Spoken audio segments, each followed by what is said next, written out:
Fitrah ini senang kepada kebaikan, nggak suka kepada keburukan. Fitrah ini mengenal apa yang baik itu baik, apa yang buruk itu buruk. Itulah yang disebut dengan fitrah. Makanya semua manusia itu punya fitrah. Orang bilang sekarang itu hati nurani, tahu baik, tahu yang buruk. Makanya orang kalau berbuat buruk kira-kira hatinya resah atau tidak? Gelisah atau tidak? Hatinya sempit atau lebar, plong? Gelisah, sempit. Kenapa? Karena ada hidayah di dalam hatinya terinstal, fitrah. Tapi kalau orang berbuat baik, maka orang itu akan merasakan hati yang plong, hati yang tenang, hati yang bahagia. Itu fitrah seperti itu. Kalau mobil itu Pak, mobil-mobil sekarang itu telah terinstal di dalam mobil itu, kalau bensinnya kurang, ada tandanya nggak? Ada nggak tandanya? Ada. Kalau bensinnya cukup, juga ada tandanya. Kalau pintunya kurang rapat, ada nggak isyaratnya? Ada.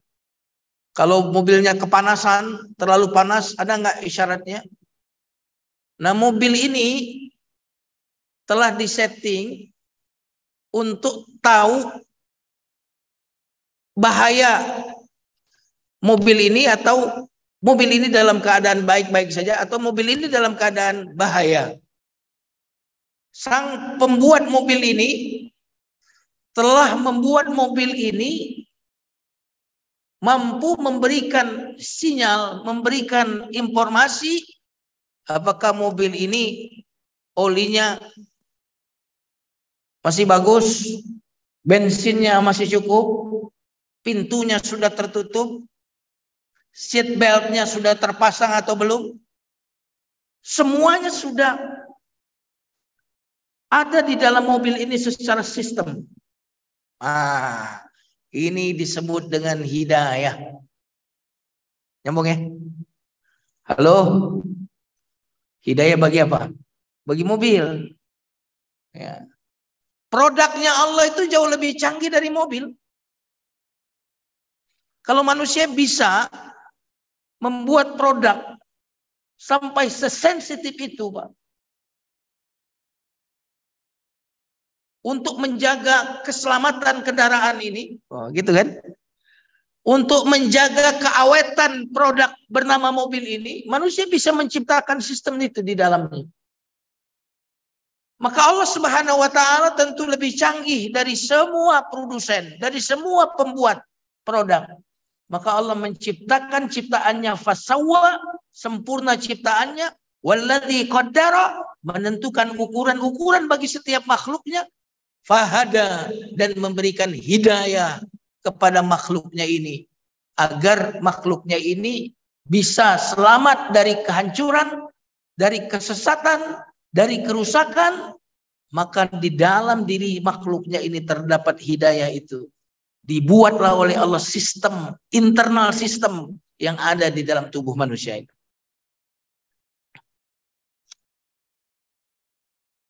Itu namanya hidayah umum.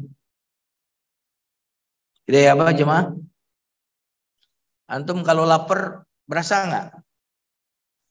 Berasa nggak? Nah, itu dapat hidayah. Iya kan? Coba kalau kita lapar nggak berasa, Pak. Tubuh kita butuh makanan nggak berasa.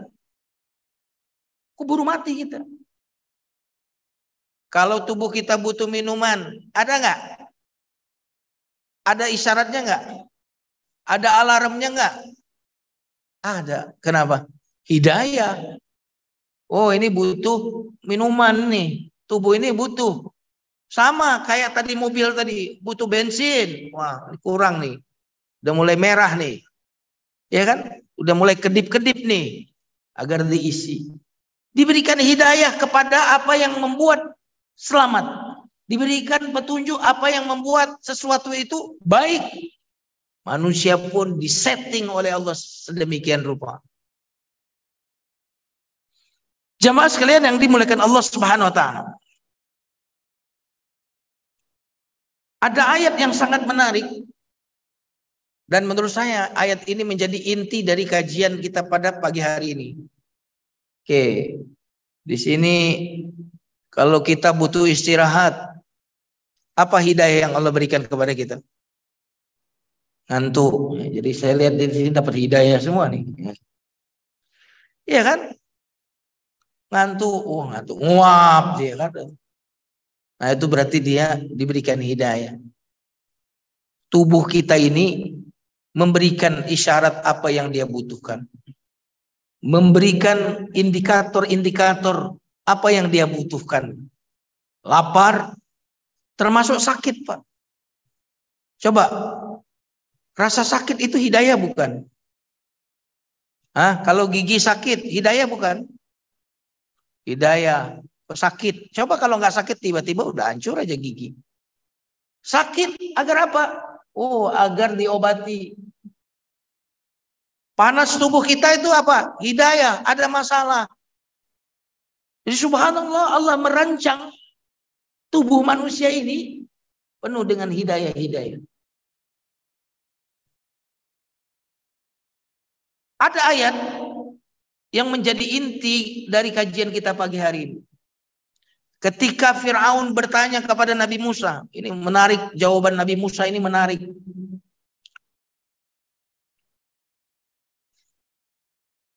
Fir'aun tanya kepada Nabi Musa, "Famar rabbukuma ya Musa?"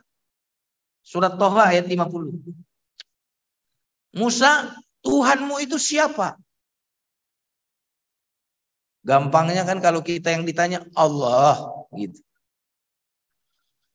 Tuhanku Allah yang menciptakan segalanya. Kan gampang gitu jawabannya. Tapi jawaban ini sangat indah. Apa kata Nabi Musa alaihissalam dalam surat Taha ayat 50? Rabbuna alladzi a'ta kulla syai'in khalqahu thumma hada. Tuhanku adalah Tuhan yang memberikan segala sesuatu bentuk ciptaannya. Kemudian memberikan hidayah.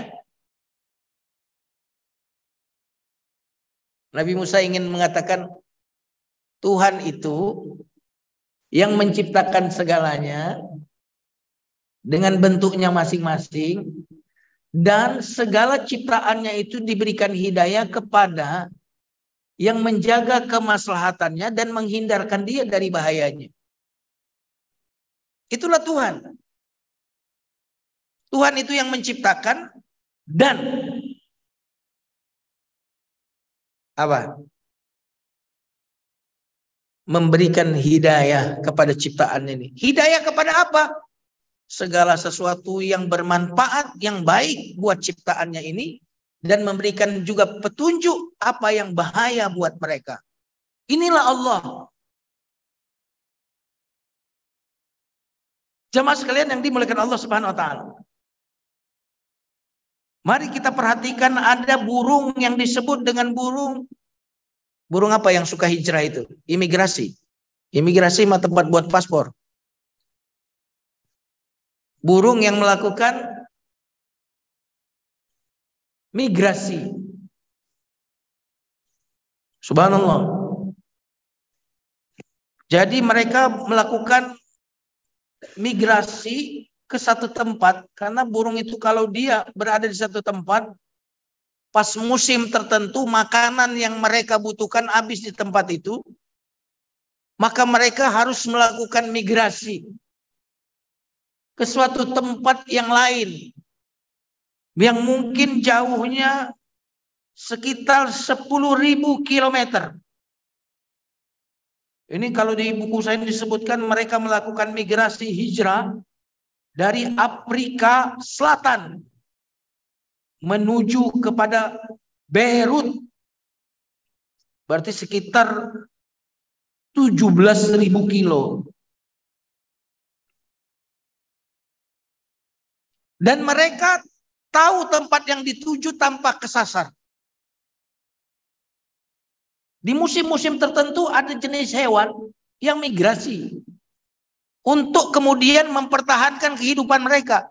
Kalau mereka tidak melakukan migrasi, mereka akan mati kelaparan. Maka mereka melakukan perjalanan ke satu tempat dan jauhnya tempat itu sebanyak 17.000 kilometer tanpa tersesat. Para ilmuwan bingung kok bisa mereka ini tidak tersesat.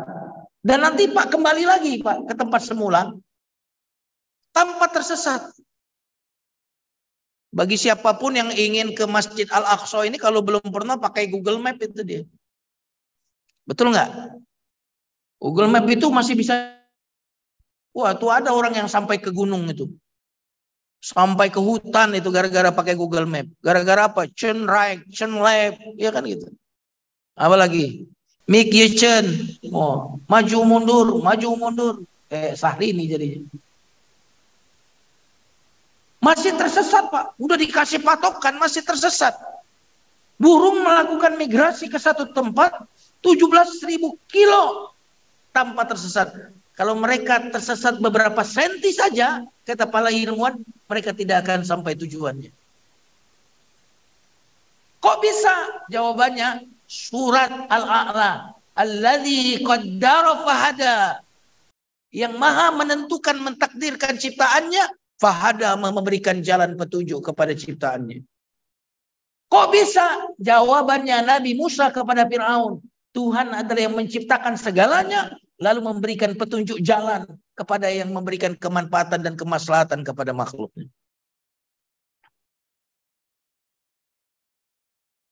Para ilmuwan bingung kok bisa. Oh, jangan-jangan dia mengikuti arah matahari. Arah matahari ini dia patokannya. Ternyata mereka pun berjalan di malam hari. Wah, ini pasti ini bukan matahari. Dia berjalan juga hijrah di malam hari.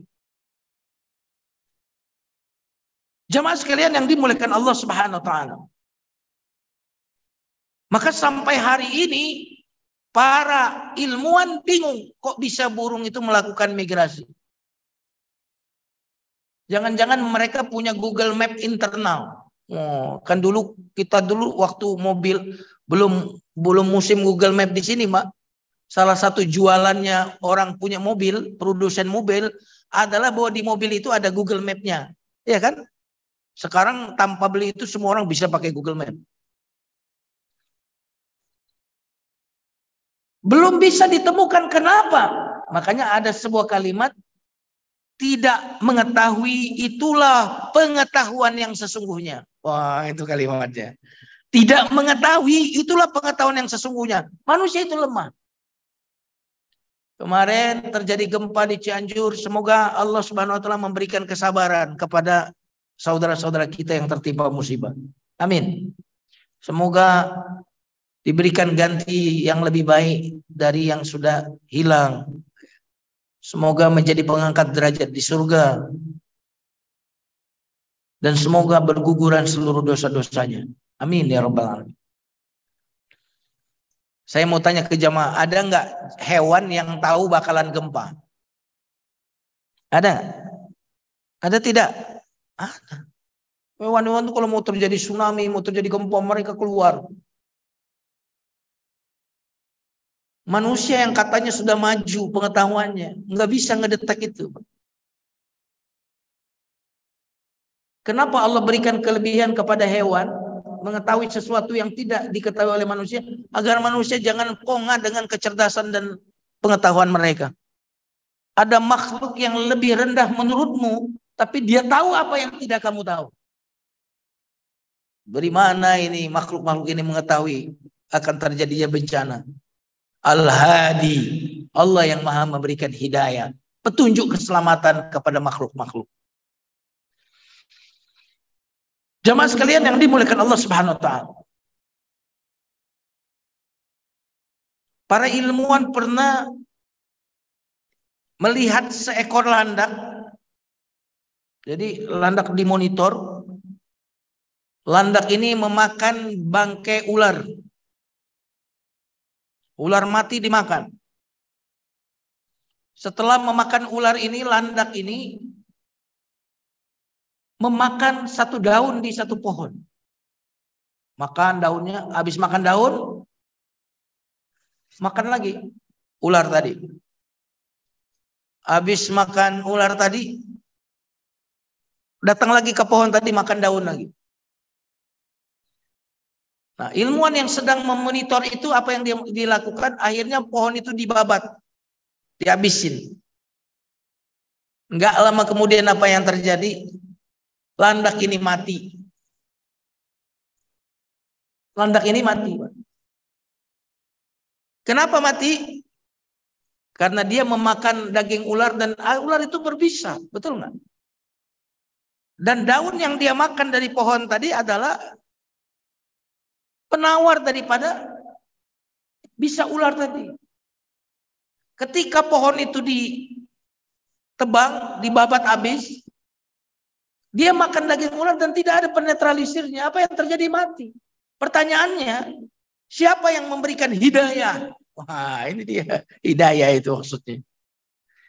Siapa yang memberikan petunjuk jalan keselamatan kepada landak ini? Sehingga dia tahu kalau daun itu adalah penetralisir bagi bisanya ular itu. Siapa? Maka ini mematahkan teori Darwin. Ya. Manusia itu luar biasa. Jadi kita itu diberikan hidayah, bukan cuma kita. Seluruh makhluk dapat hidayah. Jamaah sekalian yang dimuliakan Allah Subhanahu wa taala. Kita lihat lagi contoh yang lain. Nah, kalau ditanya lagi, kenapa? Jawab aja dengan surat Al-A'la. Walladzi qaddara fahada. Nah, itu jawabannya. Apalagi jawabannya? Surat Toha. Jawaban Musa kepada Fir'aun. Rabb kami, Tuhan kami adalah yang menciptakan segala sesuatu dan memberikan hidayah kepada segala sesuatu itu. Subhanallah. Mari kita lihat contoh lagi. Agar kita ketika mengkaji Asmaul Husna, kita melihat Al-Hadi, Al-Hadi, Al-Hadi.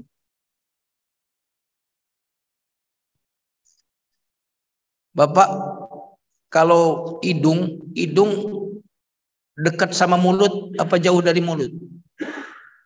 Hah? Kenapa hidung dekat sama mulut? Al-Hadi.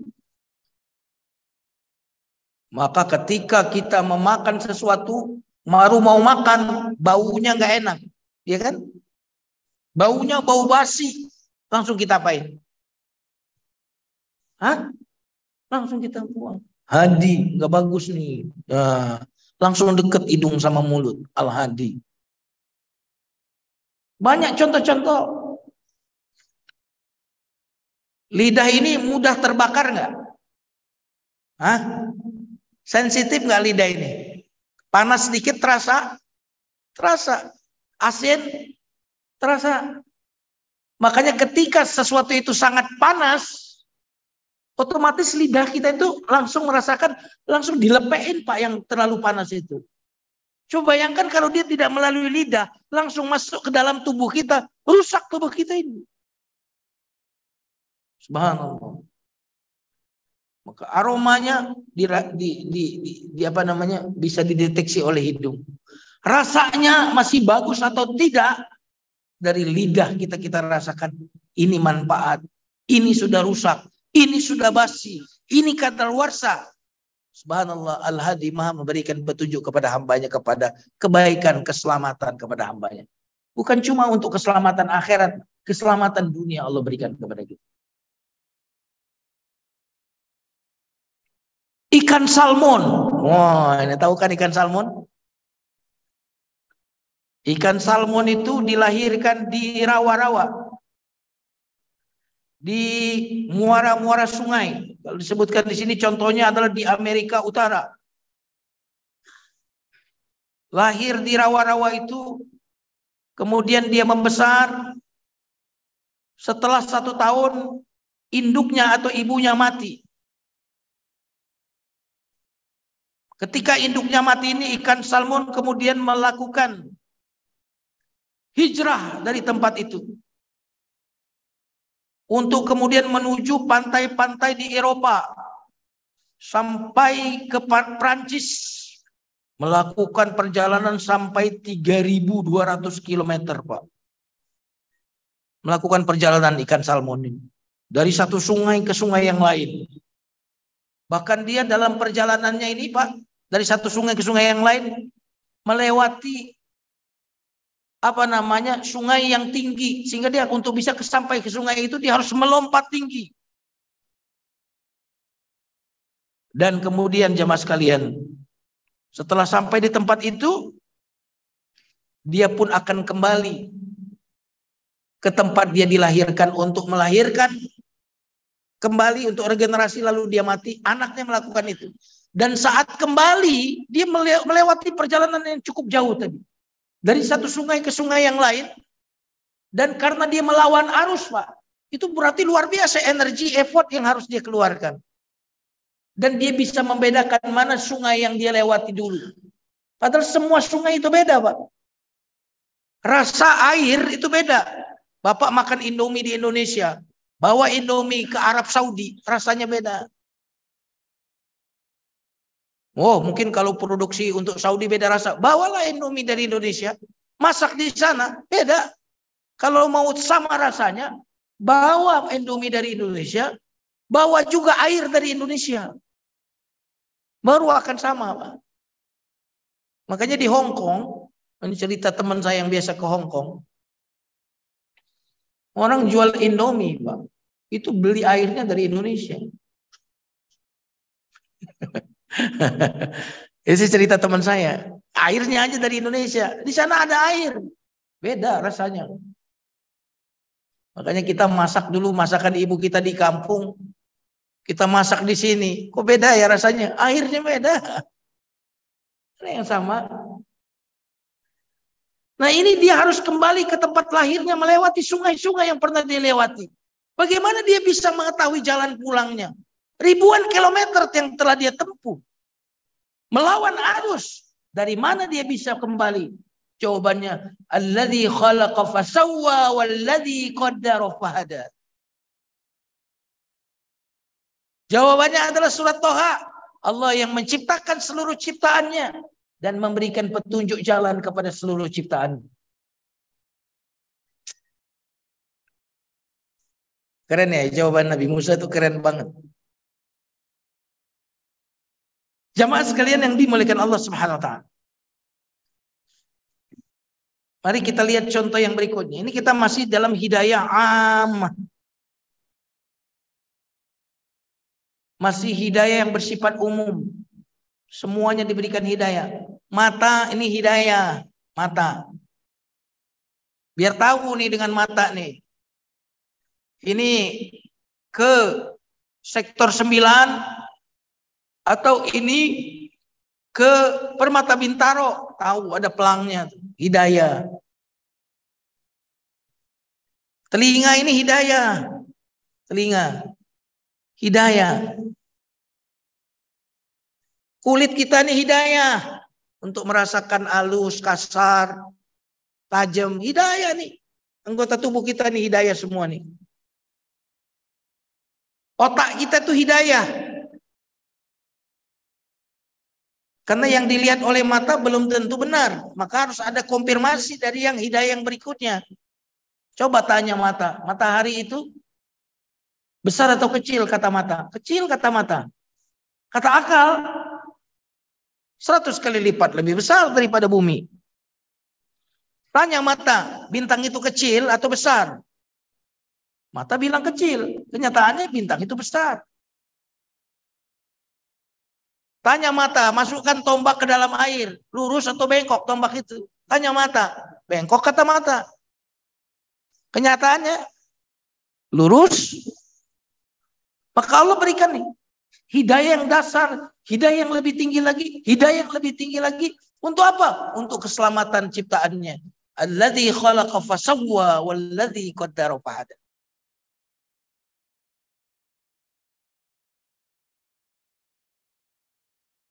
Mari kita lihat contoh lagi lebah. Lebah itu bisa membuat sangkar sedemikian artistik, wah gitu. Iya kan? Itu bisa membuat rumah yang sedemikian sempurna seperti itu. Itu kursus menggambar dari mana itu? Betul atau tidak, Pak? Kita aja mau bikin apa-apa kalau nggak ahlinya, bikin pintu saja kalau bukan ahlinya salah, Pak. Ini lebah kursus dari mana nih? S2, S3 dari mana dia? Sama ukurannya, Pak, luar biasa itu. Alladzi qaddara fahada. Allah memberikan hidayah membuat sangkar. Allah memberikan hidayah kepada lebah untuk bisa menghasilkan madu. Makanya lebah itu, Pak, sistem kerjanya ada lebah penjelajah. Jadi lebah penjelajah ini melakukan penjelajahan di mana ada tempat banyak bunga-bunga. Ini lebah. Terbang dia, cari tempat yang banyak bunganya. Setelah ketemu Pak, di bawah sari bunga tadi di bawah, Pak. Untuk jadi sampel. Kembali ke teman-temannya, dikasih tahu, nih sampel sari bunga yang akan kita tuju kayak gini nih sampelnya. Nah, bagaimana lebah ini memberitahu alamat dari bunga-bunga tadi? Mereka kan belum tahu teman-temannya. Di mana tempatnya, lokasinya di mana? Makan nasi uduk yang enak di mana? Kan gitu ya. Apa yang dilakukan oleh lebah penjelajah? Dia melakukan tarian, menari. Nah, tarian itu ada maknanya. Dia sedang memberikan rute kemana, di mana bunga-bunga yang tadi dia tandai. Melakukan tarian, Pak. Sehingga lebah-lebah yang lain mengetahui, oh di sana. Terbanglah dia. Bagaimana kok bisa lebah melakukan ini? Jawabannya apa? Alladzi qaddara fahada walladzi akhrajal mar'a. Alladzi khalaqa fasawwa walladzi qaddara fahada. Jawabannya apa? Rabbuna alladzi a'ta kulla syai'in khalqah tsumma hada. Jawaban Nabi Musa kepada Firaun.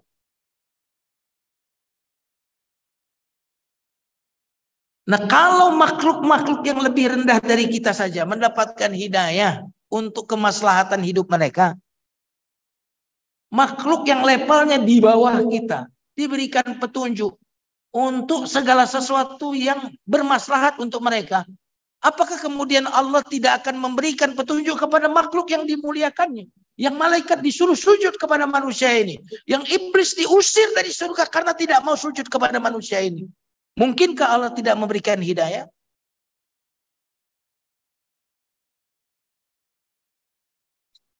Halo? Kalau saya tanya halo, jawabannya hai. Ini udah semangat begini masih ada yang tidur ya. Luar biasa. Betapa tentara Allah itu kalau sudah datang begitu.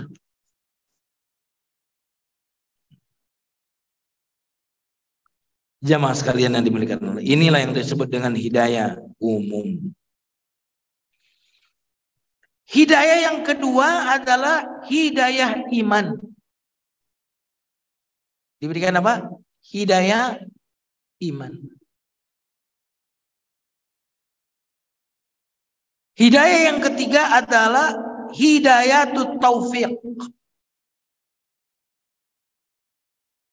Apa beda hidayah iman, hidayah taufik? Kalau hidayah iman adalah diberitahu mana benar, mana salah. Makanya Al-Quran itu adalah hidayah iman.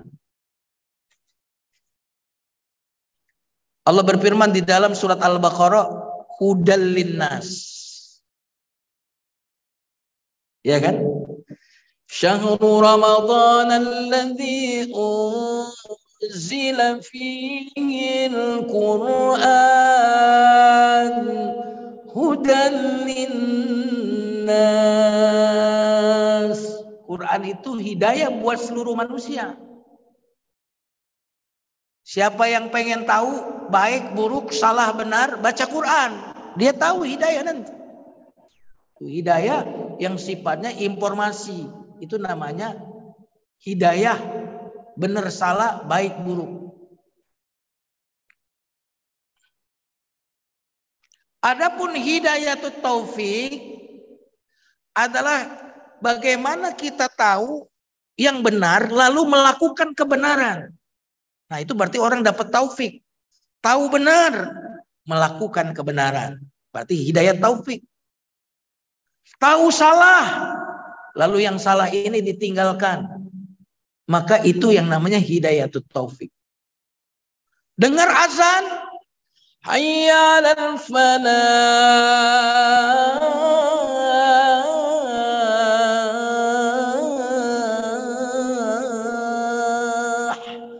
As-salatu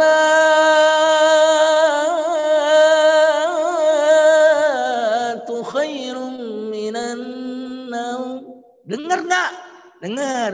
Bohong kalau nggak dengar. Kenapa? Di Indonesia ini masjid rapat-rapat bersahut-sahutan. Oh, berarti kalau kamu dengar dapat hidayah. Ngajak apa tuh? Ngajak tidur atau ngajak sholat? Ngajak sholat, Ustaz. Nah, dapat hidayah tuh. Tapi belum tentu hidayatut taufik. Kalau hidayatut taufik dengar azan lalu pergi ke masjid, itu namanya hidayatut taufik. Kalau dengar azan toh, nah itu namanya hidayah informasi, hidayah pengetahuan, baik buruk. Makanya kenapa orang yang tidak dapat hidayah iman itu disebut dolin, sesat. Orang yang tidak tahu mana benar, mana salah, dolin. Makanya kita berlindung. Waladhdallin. Jangan sampai saya nggak dapat pengetahuan yang benar yang salah, dolin. Tapi orang yang tidak mendapatkan hidayatut taufik, namanya maghdubi alaihim. Maghdubi alaihim. Tahu sih yang benar tahu, yang salah tahu. Tapi kenapa tidak melakukan yang benar? Namanya orang itu adalah nggak dapat hidayatut taufik, maka maghdubi alaihim.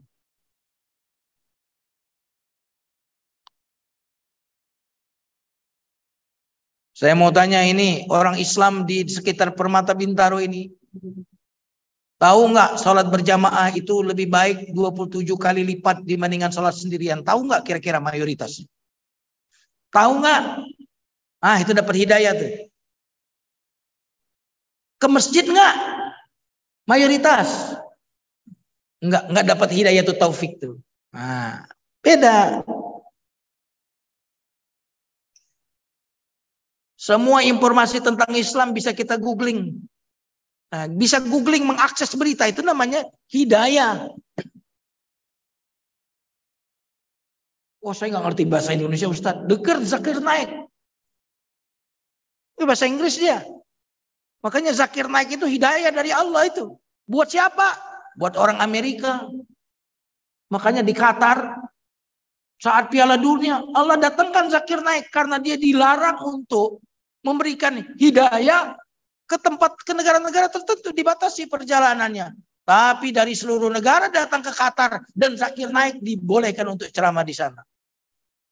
Supaya nanti kalau mereka nggak dapat hidayah Islam katanya, dulu kan kamu dengar ceramah Zakir Naik kan?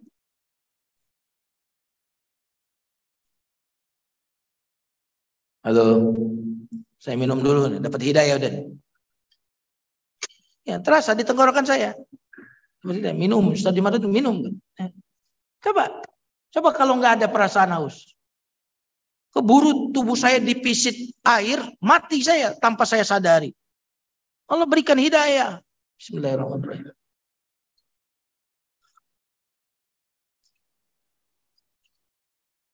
Pas nih. Angetnya pas. Kalau nggak pas nih ngasih hidayah juga. Kepanasan Ustaz. Tunggu dulu. Hidayah. Subhanallah. Agama ini luar biasa. Terusin nggak nih? Panjang ini. Bicara nama Allah nggak habis-habis. Kalau habis berarti bukan Allah yang kita bicarakan. Betul nggak? Kalau bicarain tentang saya habis. Kalau bicara tentang Allah nggak habis-habis. Jamaah sekalian yang dimuliakan Allah Subhanahu wa taala.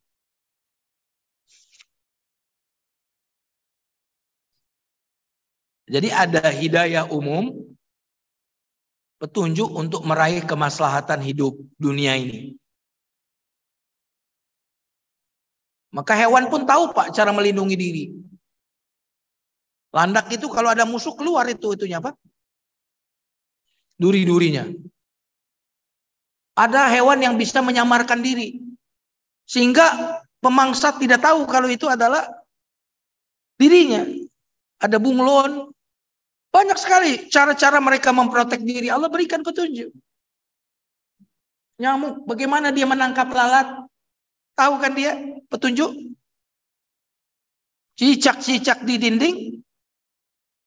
Diam-diam merayap. Kenapa dia diam-diam merayap? Itu hidayah. Gimana kamu? Biar gak ketahuan sama lalat. Biar gak ketahuan sama nyamuk. Diam-diam merayap. Subhanallah. Tahu dia nangkepnya. Gak pernah dia frustasi. Itu nyamuk bisa terbang, saya gak bisa terbang. Bunuh diri aja dah saya. Manusia itu dikasih perangkat untuk nyari rezeki. Begitu luar biasa Pak. Tangan, kaki, otak, semuanya dikasih. Ada manusia yang putus asa dari rezeki Allah Subhanahu wa taala. Hidayah ini, bunyi ini hidayah ini. Ustaz, jangan lama-lama lagi.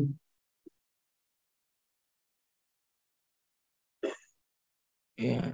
Ada juga ustadz yang udah bunyi begini masih sejam lagi ceramahnya. Bukan gak dapat hidayah tuh ustadz. Tapi dia mengabaikan hidayah. Jamaah sekalian yang dimuliakan Allah. Nah, maka di salam surat Al-Fatihah kita itu meminta hidayah. Apa? Bukan cuma pengetahuan tentang baik dan buruk kita minta, tetapi kita meminta taufik. Berikan kemampuan kepadaku untuk melakukan kebaikan itu. Meninggalkan larangan.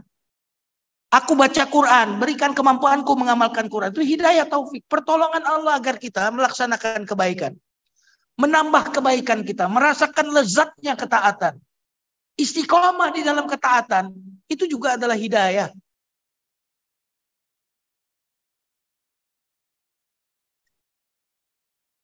Kalau para nabi itu hidayahnya apa? Dapat wahyu. Cuma kita nggak akan dapat wahyu. Paling kita bisa ilham, dapat ilham. Dikasih tahu oleh Allah, jangan dilakukan itu, jangan. Nah, itu ilham. Semacam bisikan gitu, tapi bukan kedengaran suaranya. Terasa di hati kita. Dapat ilham. Atau kalau dalam dunia tasawuf namanya kasyaf. Kasyaf itu terbukanya hijab. Ya. Jamaah sekalian yang dimuliakan Allah Subhanahu wa taala.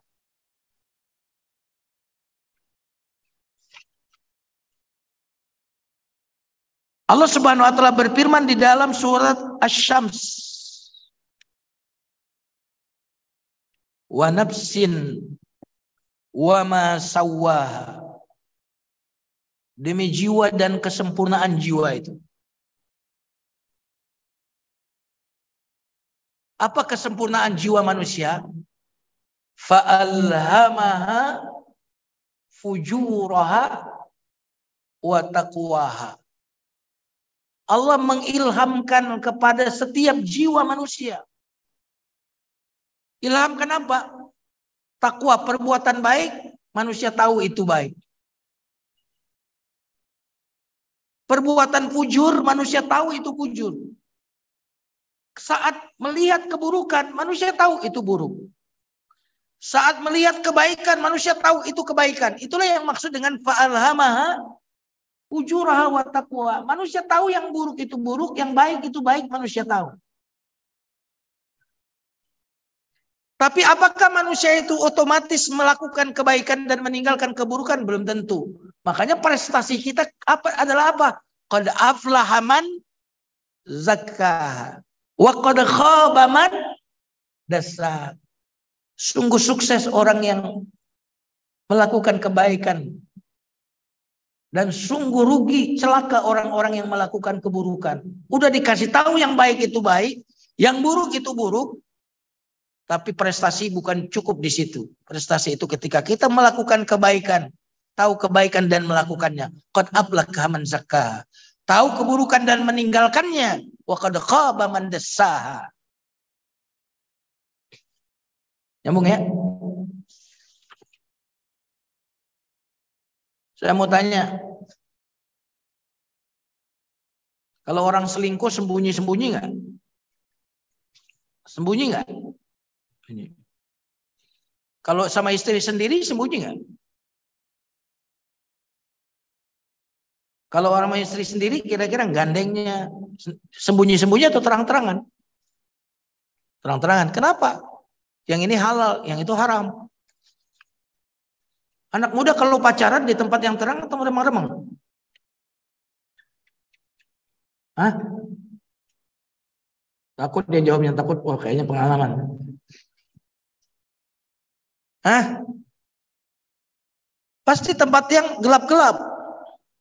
Kenapa tempat gelap-gelap kalau maksiat?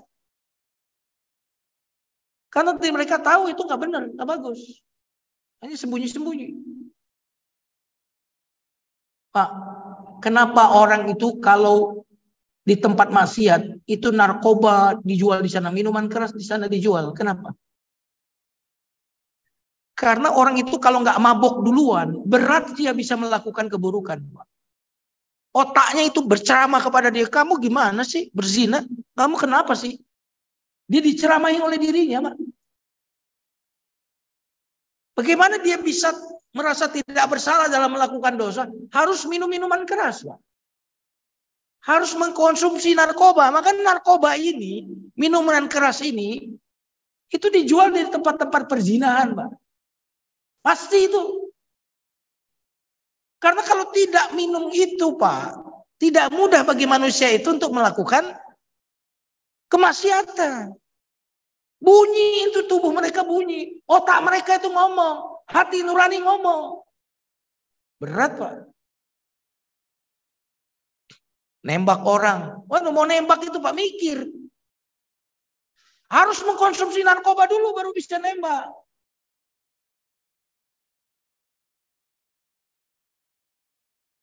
Makanya kriminalitas orang-orang yang berbuat kriminal itu rata-rata orang-orang yang memang terbiasa dengan narkoba. Terbiasa dengan minuman keras. Untuk menghilangkan hidayah tadi, Pak.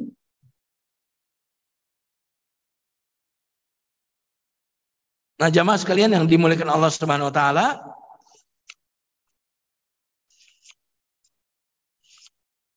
antum kalau dapat WA yang isinya nasihat, hidayah bukan? Hah? Hidayah. Ada yang ngirim link ceramah Pak Ustadz A, B, C. Hidayah. Ceramah ini adalah hidayah buat kita semuanya. Nah, sehingga jamaah sekalian yang dimuliakan Allah, karena Allah menamakan dirinya Al-Hadi. Jika kita menginginkan sesuatu yang baik dan minta kepada Allah, pasti Allah kasih jalan. Kenapa? Karena dia menamakan dirinya Maha memberikan jalan. Bahwa ada orang yang salah jalan karena orang itu tidak meminta kepada Allah jalan. Seandainya dia meminta bisa melalui jalan itu, bisa istiqomah di jalan itu, niscaya Allah akan membantu orang itu untuk menempuh jalan itu. Ini yang bisa saya sampaikan terkait dengan nama Allah Al-Hadi. Antum katanya mau bertanya tadi. Saya silakan duluan. Silakan. Pertanyaan yang bagus ya. Semoga almarhum diterima amal solehnya dan diampuni dosa-dosanya dan insya Allah dimasukkan ke dalam surganya. Amin ya rabbal alamin. Apakah kematian itu bisa diprediksi? Ya. Dalam artian bahwa bisa diprediksi tanda-tanda kematian itu, bisa tanda-tandanya, tapi kapan persisnya dia akan mati? Jam berapa? Tanggal berapa? Nggak ada yang bisa. Ya. Tetapi tanda-tanda adanya kematian itu ada tanda-tandanya. Karena Allah itu maha memberikan tanda, Al-Hadi. Nah, nyambung. Cuma ada sebagian orang yang mengabaikan tanda-tanda. Lampu merah ada sih, lampu merah. Cuma masih dilabrak aja. Ya kan? Ada nggak yang begitu? Lampu merahnya ada, masih bablas saja. Udah diberikan tanda merah, tapi masih bablas. Nah, jadi seperti hari kiamat, ada nggak tanda-tandanya? Ada tanda-tanda besar, ada tanda-tanda kecil. Salah satu tanda-tanda kematian itu adalah apa? Anda hidup itu tanda akan mati. Semua yang hidup pasti akan mati. Iya kan? Tanda-tanda kematian itu salah satunya adalah sakit. Makanya orang yang meninggal sakit dulu itu lebih baik daripada orang meninggal tanpa sakit. Dari mana dalilnya? Karena Nabi SAW manusia terbaik. Beliau sakit dulu sebelum meninggal. Kenapa? Karena sakit itu membuat orang jadi aware, membuat orang itu sadar, membuat orang jadi ingat Allah, sehingga di situ seperti persiapan. Jadi kalau ditanya apakah kematian itu bisa diprediksi, bisa. Tapi apakah prediksinya tepat atau tidak tepat, itu boleh jadi ya, boleh jadi tidak. Kalau tepat itu pas matching saja antara prediksinya dengan ketetapan Allah. Bahkan manusia itu dalam Al-Quran tidak akan tahu apa yang terjadi esok. Wa ma tadri nafsum madza taksibu ghadan. Tidak ada yang tahu apa yang terjadi esok.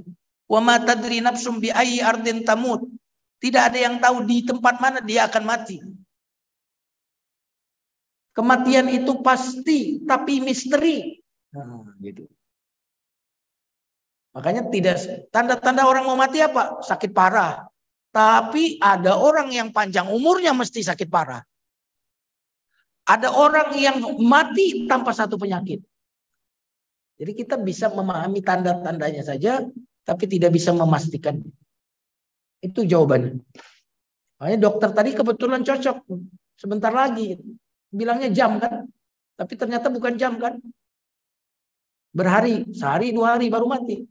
Nah itu artinya dokter sudah memprediksi, tapi tidak persis tepat dengan prediksi. Yang kedua apa tadi? Ya, proses dicabutnya ruh. Iya. Jadi proses cabutnya ruh itu benar dari kaki. Nanti naik ke atas, naik ke atas, naik ke atas. Informasi yang kita dapat tidak bisa detail dalam soal-soal kematian karena ruh itu rahasia. Seperti apa? Tapi memang dicabutnya dari kaki, naik ke atas seperti itu. Dan kenapa orang itu sulit ditalkinkan meskipun sudah ahli ibadah? Karena memang kondisi terlemah manusia itu dia saat sakaratul maut. Dan saat sakaratul maut ini saat terakhir setan untuk menggelincirkan manusia. Saat terlemah, kesadaran kurang, ya kan, fisik lemah, akal pun sudah mulai lemah saat itu. Setan itu menjadikan itu kesempatan terakhir untuk menyesatkan orang ini. Maka siapapun dia, sesoleh apapun dia, butuh pendampingan saat sakaratul maut. Untuk kemudian alam bawah sadarnya ini yang kemudian ibaratnya begini. Orang mati itu ibarat wadah pecah. dia akan mengeluarkan apa yang ada di dalam itu. Ya kan? Kalau di dalamnya adalah la ilaha illallah, maka saat wadah itu pecah yang keluar la ilaha illallah.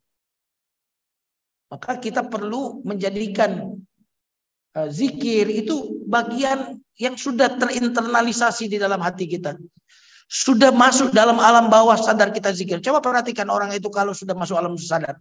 Ketika kepleset astagfirullah. Ya kan ada yang jatuh. Allahu Akbar. Astagfirullah. Itu orang yang automatically berarti. Ada orang yang justru lata ketika ada yang jatuh keluar kata-kata jorok. Iya kan? Nah, jadi proses keluarnya ruh memang kita tidak bisa rinci bagaimana detailnya. Cuma memang karena itu alam gaib yang tidak diperlukan juga terlalu tahu rincinya. Ya, ruh. Kemudian yang ketiga, apakah perlu persiapan mati? Antum kalau keluar negeri persiapan nggak? Hah? Apa yang disiapkan kalau keluar negeri? Kalau kurang bekal keluar negeri gimana? Mau usah keluar negeri deh, pulang kampung kurang bekal. Ya mungkin naik bisnya juga bis yang nggak nyaman, ya kan gitu kan? Sulit kita kalau kita mau keluar negeri nggak ada bekal. Orang mau mati itu mau keluar negerinya dunia. Luar negerinya dunia mana? Muka alam akhirat. Maka dia harus punya bekal. Sebagaimana perjalanan kehidupan kita di dunia ini yang cuma 80 tahun. Coba bekal pendidikan kita berapa lama? SD aja udah 6 tahun. Belum kuliahnya, S2, S3 untuk kehidupan dunia ini. Sementara perjalanan kehidupan setelah kematian itu abadi. Bagaimana kita tidak memiliki bekal? Perjalanan sangat jauh dan panjang. Dan semua orang tidak akan mau memberikan bekalnya, Pak, kepada kita.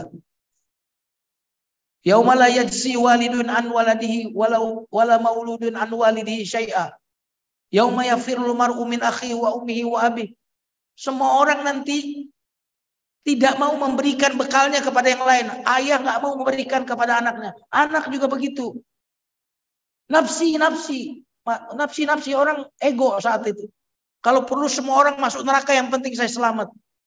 Kalau saya punya kemampuan bisa menebus keselamatan saya dengan seluruh manusia untuk masuk neraka, orang akan melakukannya. Bagaimana di hari itu kita tidak membawa bekal, tidak mempersiapkan diri? Itu jawabannya. Kita keluar negeri aja cuma 9 hari ke Mekah, persiapannya luar biasa. Bagaimana untuk kehidupan yang tidak ada batasnya, abadi seperti itu? Maka kita perlu membawa bekal-bekal. Nah, sholat kita ini bekal kita. Sedekah kita bekal kita. Zakat kita bekal kita. Makanya orang waktu mau meninggal, kenapa dia susah? Karena dia nggak bawa bekal di sana. Bekalnya ada di sini semua, nggak kebawa. Mau dipindahin ke alam sana. Sementara nyawa kita ini menempel sama harta, Pak. Di mana ada harta, nyawa kita lengket di situ. Kalau harta kita sudah kita kirim ke akhirat, waktu kita mau meninggal dilihatkan aset kita di akhirat itu. Maka orang akan senang, antusias, bahagia, tersenyum dia. Kenapa? Saya pindah ke istana yang luar biasa. Tapi saat dia tidak memiliki istana di akhirat, semua asetnya di dunia, mau diajak pindah ke sana yang tidak ada rumah di sana, tidak ada fasilitas, mau pindah, ogah dia. Nggak mau dia meninggalkan ini. Maka dipaksa oleh malaikat. Wan nazi'ati gharqa. Itu kira-kira Pak. Wallahu a'lam bishawab. Ya. Kalau hidayah itu karena bapak dapat keturunan seorang muslim, itu Nabi Ibrahim ayahnya pembuat patung. Nabi Nuh anaknya Kan'an, kafir. Nabi Lut juga istrinya. Artinya orang yang diberikan kesehatan, kalau dia kemudian tidak menjaga kesehatannya, kesehatannya akan hilang. Nggak usah jauh-jauh. Orang di Indonesia ini mayoritas Muslim. Yang ke masjid ada berapa? Kalau itu berlaku bahwa dapat hidayah. Hidayah apa? Sekedar keturunan Islam. Orang tidak akan masuk surga hanya sekedar keturunan Islam. Saya Ustadz udah dapat tiket surga. Kenapa? Saya Islam. Kenapa Anda Islam? Karena Tuhan saya Allah. Kalau begitu iblis masuk surga. Karena iblis itu tidak mungkin, iblis itu ateis, nggak mungkin. Iblis itu tidak mungkin dia mengakui Tuhan selain Allah. Iblis itu apa dosanya? Nggak mau sujud. Anda sholat nggak mau. Iblis Anda. Iblis nggak mau sujud. Anda udah berapa tahun nggak sujud? Ini pemahaman yang perlu diluruskan. Bahwa seolah-olah kalau udah keturunan Islam pasti masuk surga. Kalau begitu anak Nabi masuk surga dong. Siapa anak Nabi? Anak Nabi Nuh. Kan'an. Siapa istri Nabi Lut? Siapa ayahnya Nabi Ibrahim? Itu artinya apa? Tetap saja kita sebagai Muslim sudah dibekali oleh Allah pemberian. Kalau kita tidak syukuri, maka nikmat ini akan dicabut oleh Allah Subhanahu wa taala. Dan tahukah kita, di Indonesia ini udah banyak yang dicabut dari iman. Keluar dari Islam secara massal itu sangat sangat luar biasa. Di banyak lokasi, saya tidak perlu sebutkan. Di Jawa Barat, di Sumatera, itu kristenisasi sangat luar biasa, masif, Pak. Kemudian itu bisa keluar dari Islam satu kampung. Kalau dulu kita mengatakan yang Islam di Indonesia 90%, mungkin sekarang tinggal berapa? Nah, jadi justru Pak, orang yang mendapatkan Islam tanpa usaha itu cenderung akan tidak menghargai nikmat itu. Tapi orang yang mendapatkan Islam ini karena proses pencarian, mereka itu akan kemudian memeluk Islam ini dengan sangat erat. Mereka yang biasanya beragama dengan sungguh-sungguh adalah orang yang menemukan Islam ini melalui sebuah pencarian. Ibu Irena Handono, Felix Xiao, oh, bukan cuma jadi Islam, jadi ustazah, jadi ustadz. Lah kita brojol dari kecil, ya begini-gini aja dari dulu gitu. Kenapa? Karena kita mendapatkannya tanpa sebuah effort, tanpa sebuah upaya. Maka kalau kita tidak syukuri nikmat ini, maka nikmat ini akan hilang dari kita, akan dicabut. Islam tinggal nama doang. Namanya adalah, namanya Asep, tapi jadi pendeta. Nggak ada. Namanya Abdullah, tapi jadi pendeta. Perhatikan itu. Bahkan ustadz pun bisa murtad. Ada ustadz murtad. Nah, jadi apa? Tetap saja harus dijaga, harus dirawat. Kalau enggak dia akan lenyap. Wallahu a'lam bishawab. Dan zaman sekarang siapa yang enggak tahu Islam coba? Dunia barat, bom WTC itu memperkenalkan Islam. Semua orang jadi penasaran, apa iya Islam begitu? Bola dunia yang ada di Qatar itu mengenalkan apa Islam. Akses internet membuat dunia itu menjadi tidak berjarak. Para penceramah yang bisa berbahasa Inggris, Nu'man Ali Khan, kemarin datang ke Indonesia. Zakir Naik, Cat Stevens, Jeffrey Lang, mereka-mereka yang di YouTube, para profesor-profesor ini berceramah dengan berbahasa Inggris, bisa diakses kapan saja. Apa alasan orang tidak dapat hidayah? Dan kalau bahkan hidayah itu nggak perlu keluar ke dalam diri. Di dalam dirimu, wa fi anfusikum afala tubsirun. Di dalam dirimu tidakkah engkau melihat kebesaran Allah? Gitu. Wallahu a'lam bishawab. Cukup ya? Udah siang. Udah lapar juga kan? Kita tutup dengan istighfar. Astaghfirullahaladzim. Subhanakallahumma bihamdika. Asyhadu an la ilaha illa anta astaghfiruka wa atubu ilaik. Terima kasih buat teman-teman yang bergabung di Zoom. Assalamualaikum warahmatullahi wabarakatuh.